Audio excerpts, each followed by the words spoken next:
Throughout history, skeptics have questioned whether Jesus of Nazareth was a real historical person. But what does the actual evidence tell us? Let's examine the historical documentation for Jesus and compare it to other major figures from the ancient world. What we learn may surprise you.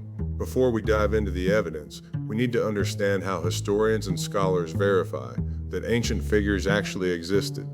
Historians rely on three main types of evidence. First, primary sources. Physical artifacts like coins, inscriptions, and archaeological remains that date to the person's lifetime. Second, contemporary written accounts. Documents written by eyewitnesses or people who lived during the same time period. And third, non-contemporary accounts. Historical records written within a reasonable time frame after the person's death. For ancient history, scholars typically use a 150-year window as the standard for reliable historical documentation. Using this criteria, let's examine what we find for Jesus of Nazareth. The results are overwhelming. Within 150 years of his death, Jesus of Nazareth has approximately 30 independent historical sources, more than any other figure from his era. To put this in perspective, Julius Caesar, one of the most powerful men in ancient Rome, has 15 sources. Tiberius Caesar, the Roman emperor who ruled during Jesus' lifetime, has 10 sources. Other notable ancient figures widely accepted have far less sources. Confucius has 8 sources.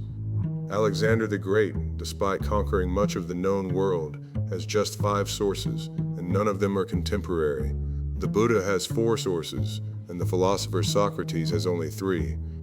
Jesus, a peasant preacher from Galilee, with no political power, no army, and a ministry lasting only 2 to 3 years, has more historical documentation than all of them.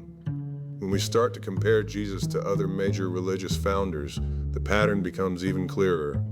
Muhammad, who founded the Islamic State and wielded significant political and military power, has contemporary physical evidence, including coins and inscriptions, but his detailed biographical works were compiled much later. The Hadith collections date to about 200 years after his death.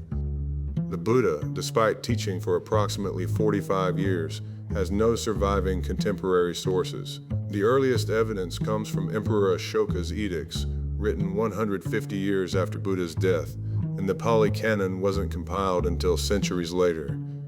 Jesus, by contrast, has 12 sources from eyewitnesses or near contemporaries, plus 18 non-contemporary sources, all within that 150-year window. This is remarkable for someone who had no political power and was executed as a criminal.